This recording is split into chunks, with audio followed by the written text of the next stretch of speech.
আসসালামু আলাইকুম। সংবাদে আপনাদের সবাইকে স্বাগতম জানাচ্ছি আমি নুসরাত। শুরুতেই সংবাদ শিরোনাম।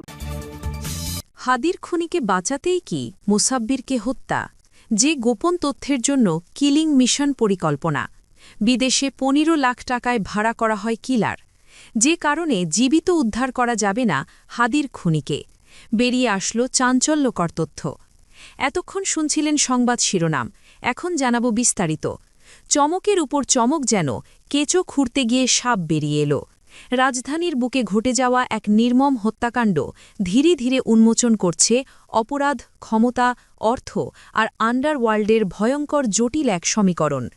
ঢাকার ব্যস্ততম বাণিজ্যিক এলাকা কাউরান বাজার, যেখানে প্রতিদিন হাজারো মানুষের যাতায়াত, কোটি টাকার লেনদেন আর অদৃশ্য এক নিয়ন্ত্রণ যুদ্ধ চলে নীরবে, ঠিক এই জায়গাতেই গুলিবিদ্ধ হয়ে নিহত হন ঢাকা মহানগর উত্তর স্বেচ্ছাসেবক দলের সাবেক যুগ্ম আহ্বায়ক আজিজুর রহমান মুসাব্বির।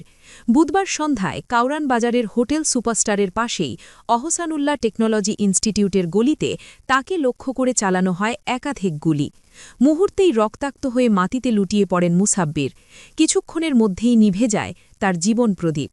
এই হত্যাকাণ্ড শুধু একটি ব্যক্তিগত শত্রুতার ফল নয়, এমনটাই বলছেন তদন্ত সংশ্লিষ্টরা, বরং এটি একটি সুপরিকল্পিত অর্থের বিনিময়ে সংঘটিত কন্ট্রাক্ট কিলিং।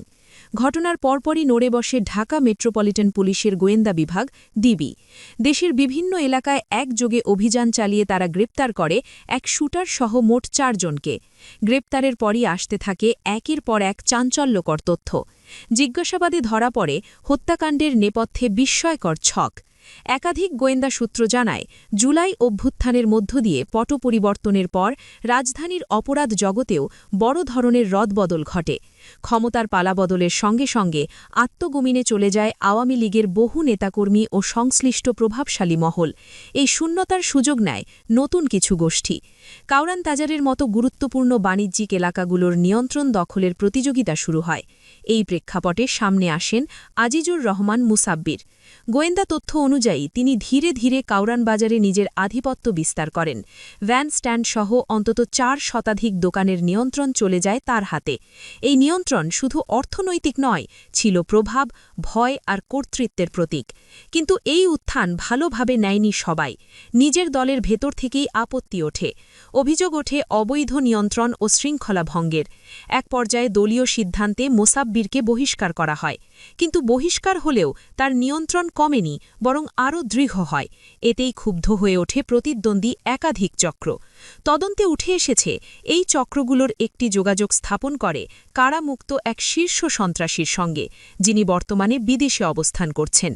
ওই সন্ত্রাসী মহাখালীর বাসিন্দা কাউরান বাজারের ব্যবসায়ী শহীদুল্লাহর ছেলে মোহাম্মদ বিল্লাল। ডিবির দাবি অনুযায়ী মুসাব্বিরকে সরিয়ে দিতে বিল্লালের সঙ্গে করা হয় একটি চুক্তি। শর্ত একটাই, মুসাব্বিরকে চিরতরে সরাতে হবে। বিনিময় নির্ধারিত হয় ১৫ লাখ টাকা। এই অর্থের মধ্য থেকে ৩ লাখ টাকা দেওয়ার কথা হয় শুটারদের। চুক্তির আওতায় শুধু হত্যা নয়, বরং মামলা পরিচালনা, কারাগারে সাপোর্ট, দ্রুত জামিন সবকিছুরই বন্দোবস্ত রাখার কথা ছিল। অর্থাৎ এটি ছিল পূর্ণাঙ্গ একটি অপরাধ প্রকল্প। শুটার হিসাবে বেছে নেওয়া হয় জিন্নাত বেসকে। ডিবি কর্মকর্তারা জানান, জিন্নাত কিছুদিন ধরেই বেকার ছিলেন। আর্থিক অনিশ্চয়তা আর সহজ টাকার লোভ তাকে এই ভয়ঙ্কর কাজে রাজি করায়। তার সঙ্গে যুক্ত হয় আরেকজন, রহিম। পরিকল্পনা বাস্তবায়নের আগে চলেন নিখুঁত রেকি। কয়েকদিন ধরে মোসাব্বিরের গতিবিধি নজরদারি করে বিল্লাল, তার চাচা আব্দুল কাদির এবং ভাই মোহাম্মদ রিয়াজ। কোথায় যান, কার সঙ্গে আড্ডা দেন, কখন বাসায় ফেরেন, কোন পথে চলাফেরা করেন, সব তথ্য সংগ্রহ করা হয় পুঙ্খানুপুঙ্খভাবে। অবশেষে আসি সেই বুধবার। সন্ধ্যার পর থেকেই কাউরান বাজার এলাকায় অবস্থান নেয় পরিকল্পনাকারীরা। রাত ৮টা ২০ মোসাব্বির অহসানুল্লাহ টেকনোলজি ইনস্টিটিউটের পাশের গলিতে প্রবেশ করা মাত্রই মোটরসাইকেলে অপেক্ষমান জিন্নাত ও রহিম তাকে লক্ষ্য করে একের পর এক গুলি ছোড়ে। মুহূর্তেই নিশ্চিত করা হয় মৃত্যু। হত্যার পরপরই ৩ জন দ্রুত মোটরসাইকেলে করে এলাকা ত্যাগ করে। প্রথমে তারা আশ্রয় নেয় আব্দুল কাদিরের কাছে। সেখানে গিয়ে মোবাইল ফোন পরিবর্তন করা হয়, যাতে অবস্থান শনাক্ত করা না যায়। এরপর শুরু হয় একের পর এক জায়গায় পালিয়ে বেড়ানোর কৌশল। ডিবির তথ্য অনুযায়ী তারা মানিকগঞ্জ, গাজীপুর, ময়মনসিংহ, নেত্রকোনা, কিশোরগঞ্জ, ভৈরব সহ বিভিন্ন এলাকায় আত্মীয় স্বজনের বাড়িতে আত্মগোপন করে। উদ্দেশ্য একটাই, ল এনফোর্সমেন্ট বাহিনীর চোখ এড়িয়ে যাওয়া। তবে শেষ পর্যন্ত সেই চেষ্টা ব্যর্থ হয়। প্রযুক্তিগত নজরদারি, মানব গোয়েন্দা তথ্য ও সমন্বিত অভিযানে ডিবি এক এক করে গ্রেপ্তার করে অভিযুক্তদের। এই হত্যাকাণ্ড এখন আর শুধু একটি খুনের মামলা নয়, এটি কাউরান বাজারের নিয়ন্ত্রণ যুদ্ধ, পট পরিবর্তনের সুযোগ নেওয়া অপরাধ চক্র এবং অর্থের বিনিময়ে মানুষ খুনের নির্মম বাস্তবতার প্রতিচ্ছবি। তদন্ত এখনও চলমান। ডিবি বলছে, এই ঘটনার পেছনে আরও কেউ জড়িত আছে কিনা, বিদেশে থাকা মূল পরিকল্পনাকারীর ভূমিকা কতটা গভীর, সবকিছুই খতিয়ে দেখা হচ্ছে। একটা প্রশ্নই এখন ঘুরপাক খাচ্ছে, এই চক্র কি এখানেই শেষ, নাকি কাউরান বাজারের অন্ধকার গলিতে লুকিয়ে আছে আরও ভয়ঙ্কর কোনো অধ্যায়? সময় দেবে সেই উত্তর।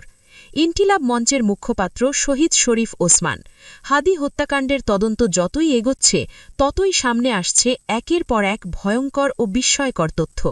সর্বশেষ পাওয়া গোয়েন্দা তথ্য বলছে, এই মামলার মূল খুনি বা খুনিরা জীবিত অবস্থায় উদ্ধার হওয়ার সম্ভাবনা অত্যন্ত ক্ষীণ। তদন্ত সংশ্লিষ্ট একাধিক সূত্র এমন আশঙ্কার কথা প্রকাশ করেছে।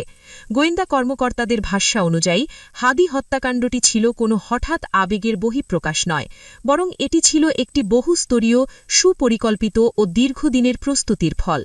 এই পরিকল্পনার সবচেয়ে উদ্বেগজনক দিক হল খুনিদের ব্যবহার শেষে নিশ্চিহ্ন করার ছক।